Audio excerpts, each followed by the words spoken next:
Igihugu cya Iran ni kimwe mu bihugu bya kera cyane ku isi, gifite amateka maremare, umuco ukomeye ndetse n'imigenzo ikomeye yakomeje kubungabungwa kugeza n'ubu.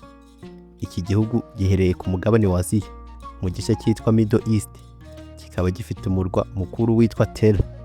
Iran izwi cyane kubera amateka yayo ya cyami, umuco w'Abaperesi ndetse n'imigenzo n'imyemerere byihariye by'abaturage bayo.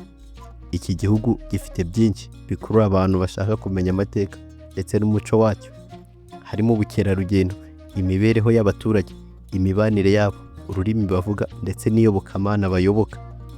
Muri iki cyegeranyo tugiye kurebera hamwe inkomoko y'igihugu cya Iran, umuco wacyo, imibereho y'abaturage n'ibindi bintu by'ingenzi bituma Iran iba igihugu cyihariye ku isi. Iyi ni Eco Plus, urubuga rw'inkuru n'ibyegeranyo bicukumbuye. Mbahaye ikaze.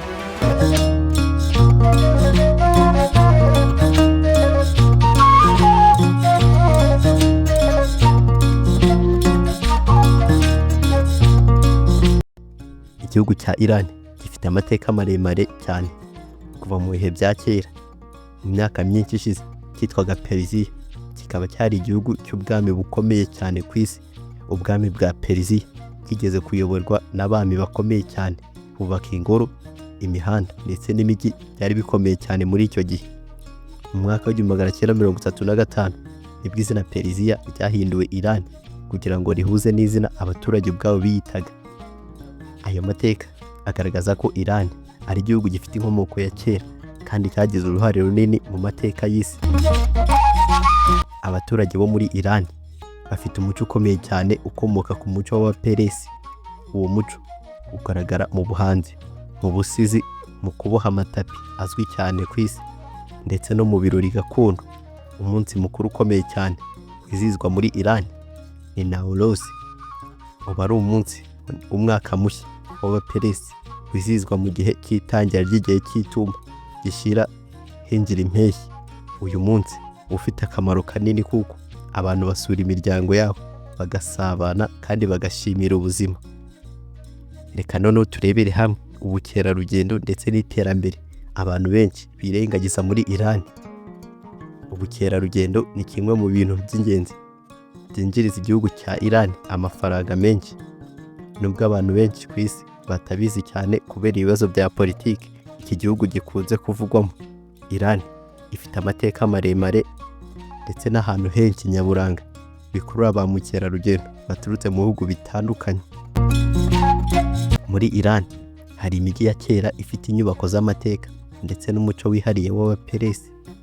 Urugero ni umurwa mukuru Tehran, ari wo mujyi munini kandi ugaragaza iterambere ry'igihugu mu bijyanye n'ubwubatsi. Hari kandi imijyi ya kera ifite inyubako z'amateka ndetse n'isengero zigaragaza ubuhanga bw'abubatsi bo mu bihe bya kera. Iran ifite kandi ubutayu bunini, imisozi miremire ndetse n'ahantu nyaburanga hakurura abantu bakunda ingendo ndetse n'ubushakashatsi. Abakerarugendo basura Iran bashaka cyane kumenya amateka ya Persia, umuco w'Abaperesi ndetse n'imigenzo y'abaturage baho. Ikindi gikurura ba mukerarugendo ni iminsi mikuru gakondo. Umunsi mukuru wa Nowruz ni umwe mu minsi mikuru ikomeye cyane muri Iran. Uwo munsi wizihiza umwaka mushya w'Abaperesi kandi abantu benshi bawufata nk'igihe cyo gusabana, gusura imiryango no kwishimira ubuzima. Nubwo Iran ifite ubukerarugendo bukomeye, rimwe na rimwe bugabanuka kubera amakimbirane ya politiki ndetse n'ibibazo by'umutekano, bituma bamwe mu bakerarugendo batinya kuyisura. Imena Tour and Travel Agency ni kampani ikuzaniye serivisi zitandukanye zikenerwa n'abantu benshi kandi bikajyana na serivisi nziza utasanga ahandi. Niba hari umuntu uzi uri kuza mu Rwanda, duhuze nawe tumushakire hoteli nziza cyane yo kubamo n'ibindi byinshi yakenera mu Rwanda cyangwa hanze yarwo. Dukorana n'amahoteli yo hirya no hino ku isi, dukata amatike y'indege, ibyo bikajyana na serivisi nziza cyane. Dukorana n'ibigo bishinzwe ingendo ku buryo ushaka imodoka ihendutse gukodesha wayibona kuri make cyane kandi mu buryo bworoshye. Dutanga ubwishingizi bw'ingendo kubifuza kujya ahantu hatandukanye, abifuza visa namwe ntabwo twabibagiwe kuko tubibakorera kandi mu buryo bwizewe. Umwihariko wacu ni uko abantu bajya Dubai, mu Buhinde, mu Bushinwa, Gwanzu, mushyizwe igorora kuko tubitaho cyane. Dukorera i Kigali mu nyubako ya Mike mu igorofa ya 2. Ku bindi bisobanuro mwaduhamagara kuri izi nimero za telefoni zikurikira: 0780 05 86 106 cyangwa mukatwandikira kuri email yacu ariyo imenatourandtravels@gmail.com. Nubwo Iran ikunze kuvugwa cyane mu makuru kubera ibibazo bya politiki ndetse n'umutekano, iki gihugu gifite iterambere rikomeye mu bintu byinshi abantu benshi batitaho. Iran ifite amashuri makuru ndetse n'ibigo by'ubushakashatsi byinshi, kandi abaturage benshi bafite ubumenyi mu bijyanye n'ubumenyi bw'ikoranabuhanga. Igihugu cyateye imbere mu bijyanye n'inganda, ubuvuzi ndetse n'ikoranabuhanga rigezweho. Iran kandi ifite inganda zikomeye zitunganya peteroli na gaze, kuko kiri mu bihugu bifite umutungo munini wa peteroli ku isi. Ibi bituma gifite ubushobozi bwo guteza imbere ubukungu bwacyo, nubwo hari ibihano by'ubukungu byashyizweho n'ibihugu bimwe. Hari n'iterambere mu mijyi minini, aho hubakwa inyubako nini, imihanda myiza n'ibikorwa remezo byifashishwa mu guteza imbere ubukungu bw'igihugu. Reka noneho turebere hamwe ubworozi muri Iran. Ubworozi ni kimwe mu bikorwa by'ingenzi by'ubukungu bw'iki gihugu cya Iran, cyane cyane mu bice by'icyaro. Abaturage benshi batunzwe no korora amatungo atandukanye. Amatungo akunze kororwa muri Iran harimo intama, ihene, inka ndetse n'ingamiya mu bice by'ubutayu. Intama nizo zororwa cyane kuko zitanga inyama ndetse n'ubwoya bukoreshwa mu kuboha amatapi azwi cyane ku isi. Ubworozi bufasha cyane abaturage bo mu cyaro kubona ibiribwa ndetse n'amafaranga yo kwiteza imbere. Amatungo atanga inyama, amata ndetse n'ibindi bicuruzwa byifashishwa mu mibereho ya buri munsi. Mu bice bimwe bya Iran hari abaturage bagikora ubworozi gakondo, aho bagenda bimuka bashaka aho amatungo yabo yabona ubwatsi ndetse n'amazi. Ubu buryo bw'ubworozi bumaze imyaka myinshi bukorwa muri icyo gihugu.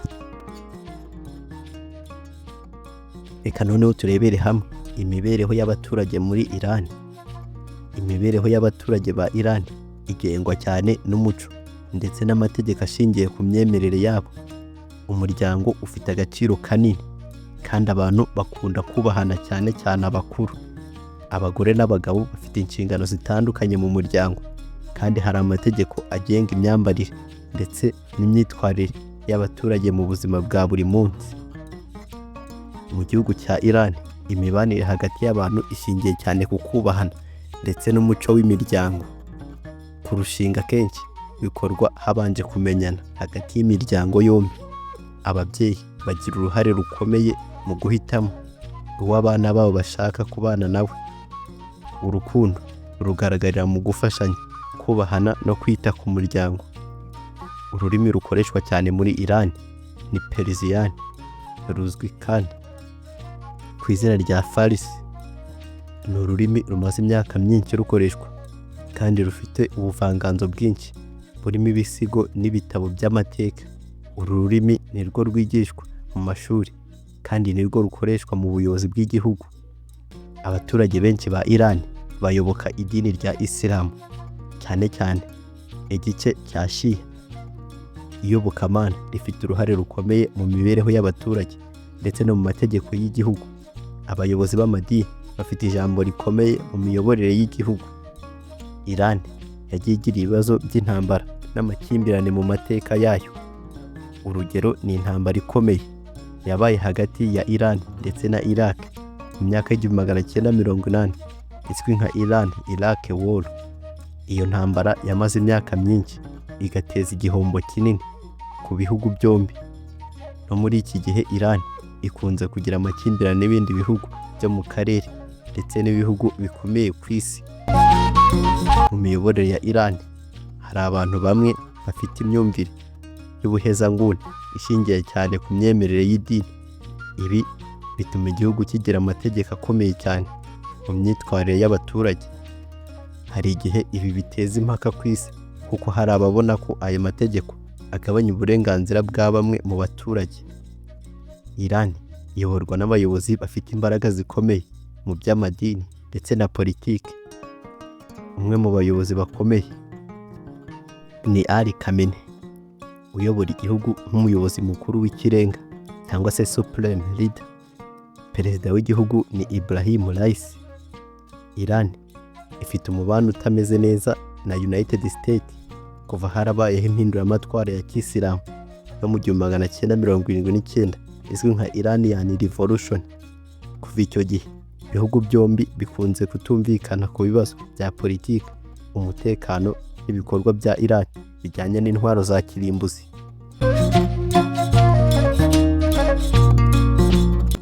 Mu gusoza kababwira ko Iran ari igihugu gifite amateka akomeye cyane, umuco ukomeye ndetse n'imigenzo yakomeje kubaho imyaka myinshi, uhereye ku bwami bwa kera bwa Persia kugeza ku mibereho y'iki gihe.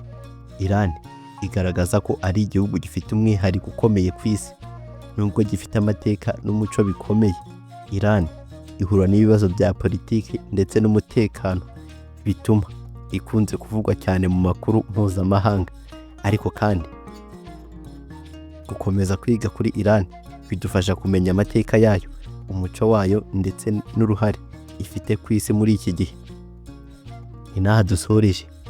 Mwakoze cyane kubana natwe. Njye nari Fabrice, umuhungu wanyu nk'ibisanzwe, ukugezaho ubucukumbuzi bwihariye hano kuri Eco Plus, urubuga rw'inkuru n'ibyegeranyo bicukumbuye. Bye bye.